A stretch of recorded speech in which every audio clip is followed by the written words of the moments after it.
Okay, quick update in part 2 of Matt Mullenweg, CEO of Automattic versus WPEngine. You can see I created part 1 over here breaking down WPEngine versus WordPress, where basically we went over that Matt Mullenweg has asked WPEngine to contribute more to the Five for the Future, the WordPress Foundation, where organization contributes resources to the WordPress project. And what a lot of companies do who are making a lot of money off WordPress is they hire specific contributors, or they have time set aside for contributors on their team to actually help develop WordPress, which is WordPress.org, which is an open source software. So Automattic, obviously they own WordPress and they're going to contribute the most. They have 117 contributors and they're saying almost 4,000 per week across 22 teams, helping all of these different parts of WordPress. Whereas WPEngine, 11 contributors for 40 hours per week across 5 teams.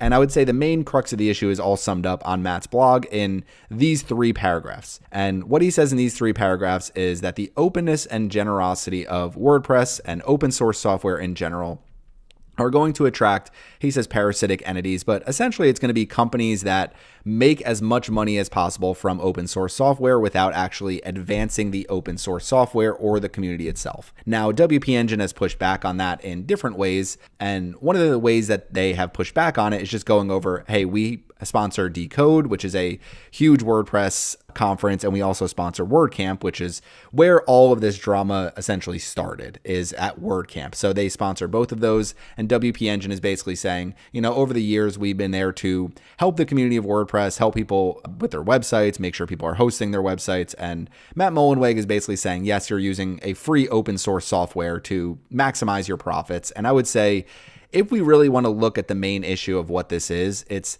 a CEO of a company, a very successful company, who is essentially saying there is another company out there that has revenue in the same ballpark as us that isn't contributing back to the open source software. However, WPEngine doesn't necessarily have any.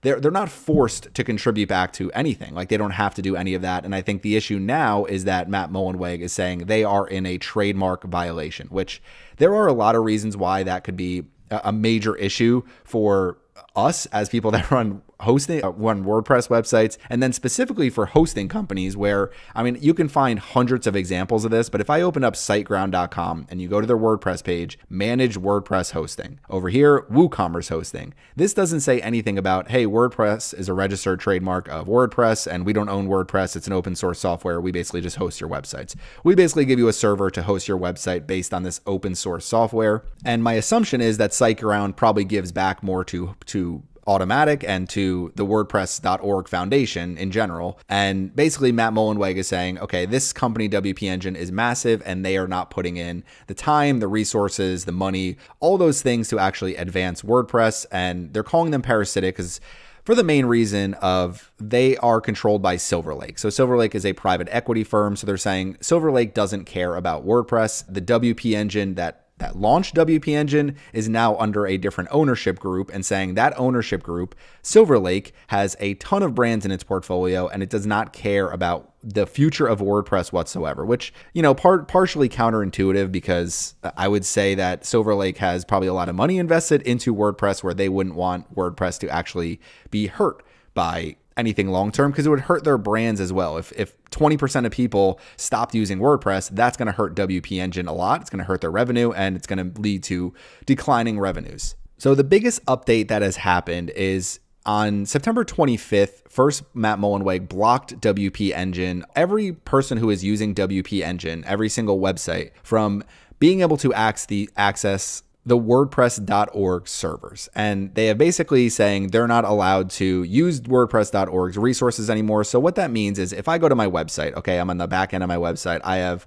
plugins to update, themes to update, I need to update WordPress. I click a few buttons on the back end of my website. That accesses WordPress.org's servers, and then I'm able to update all of my plugins using that. So it basically taps into their servers, says, okay, here's the updated plugin file, and we have installed it, and it's activated, and it's now working properly. So if you're a WPEngine customer, you are no longer able to do that. Now, there's easy ways around this, but for the average site owner who isn't going into the back end of their website and using FTP or file manager to upload plugin files, it is going to be a little bit of a learning curve. And I think the issue is there is one web host that is being hurt by this, WPEngine, And basically, it seems like the main issue comes down to money. Because if you're saying, okay, the issue is a trademark issue, well, WPEngine has already, this has been a quick response to this. WPEngine, because I'm sure there's plenty of lawyers involved at this point that know more about this than I do, but WPEngine already has a legal disclaimer here where if you go to their website, build, power, manage, and optimize your WordPress. And we click on the one here,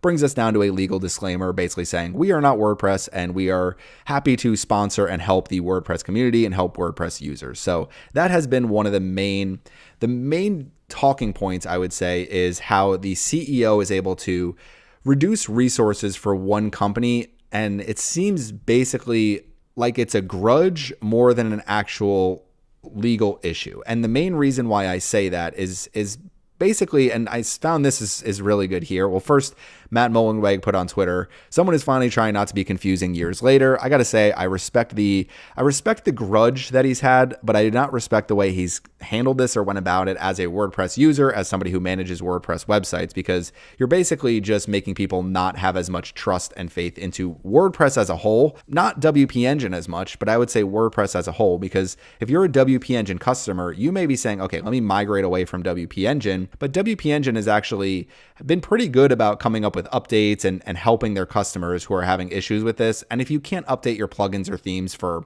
a few days while this was shut down, and then you're able to update them a couple days later, generally that's not going to lead to a major security issue. I would say one of the things that we're seeing is WPEngine was well aware we could remove access when they chose to ignore our efforts to resolve our differences. Again, what they want is a commercial licensing agreement where they pay 8% of their revenue for a trademark license. So the other issue people have had is, okay, this is called 5 for the future. You're asking for 5%, but when you're over here asking for money, you're asking for 8%. So there's an additional 3% on top of it, when really, if you're asking for a trademark license and 5 for the future, 5% of resources, now you're asking for even more resources, which for WPEngine is millions and millions of dollars.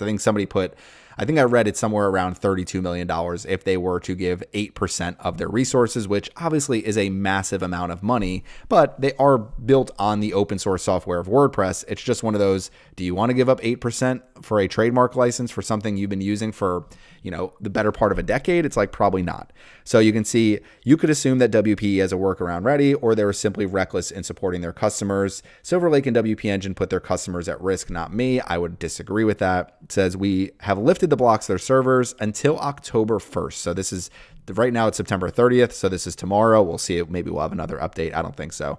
Hopefully this helps us spin up their mirrors of WordPress.org's resources that they were using for free while not paying, which is probably what WPEngine is going to do. And it will end up costing them a lot less than basically giving a trademark or paying for a trademark license. And if they start paying for a trademark license, I would assume that is going to be something that is much more required by a lot of web hosts who are not currently paying for that trademark license. So a few interesting tweets I found to kind of wrap up this video. This is one that I agreed with pretty well, is basically just to add some clarity. WPEngine either had to give 8% of their revenue, so tens of millions of dollars, that's to his for-profit corporation that's raised nearly $1 billion. So they're talking about Automattic, because Automattic is a for-profit company. And then you have WordPress.org, which is a foundation, open source. It is not a for-profit company. So basically saying, report to Matt to do whatever he wants them to do at no work or cost or expense to him. And basically saying they want resources in some way, shape, or form. And they're saying the offer to WPEngine is basically saying, we want either developers that you're going to pay for or an 8% tax. And they're saying, this is just not something that we're going to do. So if you read through all of this, you could see, does this seriously sound reasonable to anyone? Is there any open source project in the world who demands anyone who uses their open source project pay an 8% tax? Didn't think so. So that's kind of been the main issue, and I tend to fall on this side of the argument. The other side of the argument is essentially, I was skeptical about the whole thing, leaning towards WPEngine, but it's saying Matt is clearly in the right here, going soft on WPEngine and saying you cannot just rip off an open source project, build a whole brand around its name, build your entire business on top of it for years, and expect people have been putting their money, sweat to be nice to you.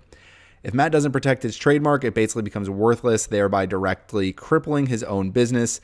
Basically, this is the one thing I agree with. If it requires a license fee or a contribution of some kind, it's not open source anymore. You can't cry foul when people are using the software exactly how the license permits. And that's generally how I fall on these issues. A couple little things that have happened is, this is one that happened about a week ago, I think, but Is this all driven by an increasingly difficult financial position that Automattic is finding itself in? Nope. Automattic is in an amazing financial position, and says this is a lot of people switch to WPEngine side after reading this, but I've been post-economic for probably 19 years now. I've made more money than I ever could in my lifetime. That's why I give so much away. So basically everyone's saying we don't care about it. We're just trying to protect our integrity and our clients. And I generally fall on this side as well. We don't care about any of this. We just, if we're running client websites through WPEngine, which I do have some, actually just got a new one as this broke. It's one of those things where it becomes a headache for people who are in marketing and who are managing websites and who are trying to help build pages, SEO content, landing pages, whatever it might be. It becomes much more difficult when you don't know, okay, am I going to have to go in and manually update plugins?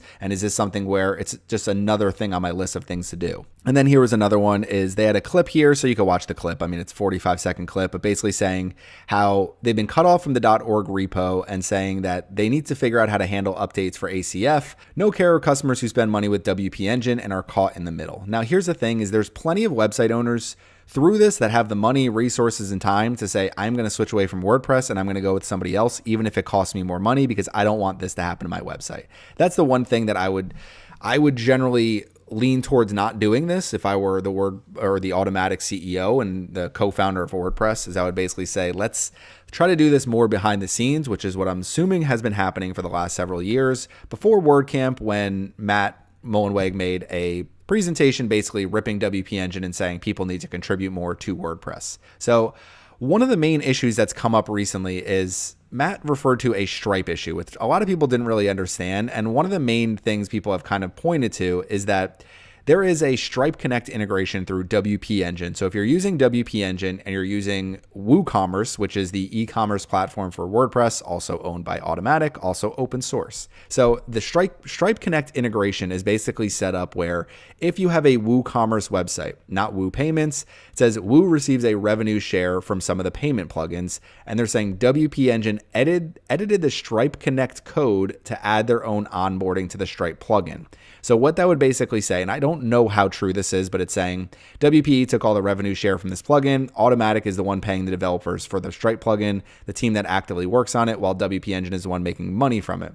Saying attributing Stripe revenue to themselves instead of Woo, their embedded solution, which allegedly bypasses normal onboarding for WooCommerce's Stripe plugin, and they take away a source of revenue that supports the Woo project in general. Now, if that's true, where they went into the Stripe Connect and I have a WPEngine, I go to WPEngine for WooCommerce hosting, I use the Stripe Connect, and now every single payment WPEngine is earning from that in terms of like an affiliate revenue. And that's what WooCommerce does earn. And that's what WooCommerce should earn, because it's an open source project. Open source projects need to find a way to make money. And that's generally how they're going to make money. Larger companies who are using this open source project to Stripe makes money, WooCommerce makes money, everybody's happy. Well, everybody should be happy. But basically they're saying WPEngine e-commerce hosting now with Stripe Connect. This is one I'm not positive about. I just don't know enough about this, but I saw Matt Mullenweg refer to the Stripe issue and he hasn't really clarified it as much from what I've read. So coming back over here to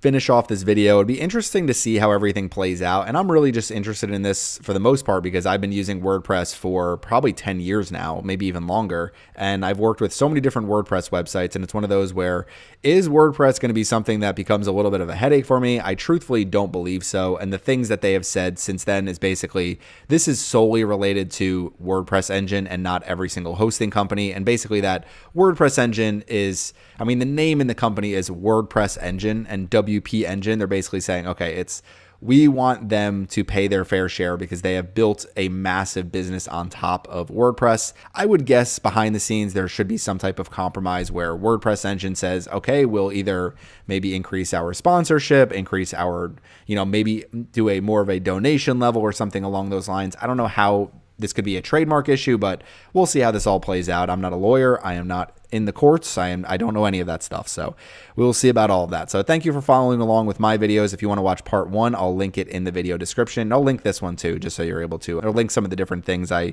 showed throughout this video, but it is interesting to see some of the little changes that, WPEngine both sent each other cease and desist. And then we have now a disclaimer on here that never used to exist. And, we'll see how it all plays out. So thanks for watching my video today, and make sure you subscribe to the Surfside PPC YouTube channel.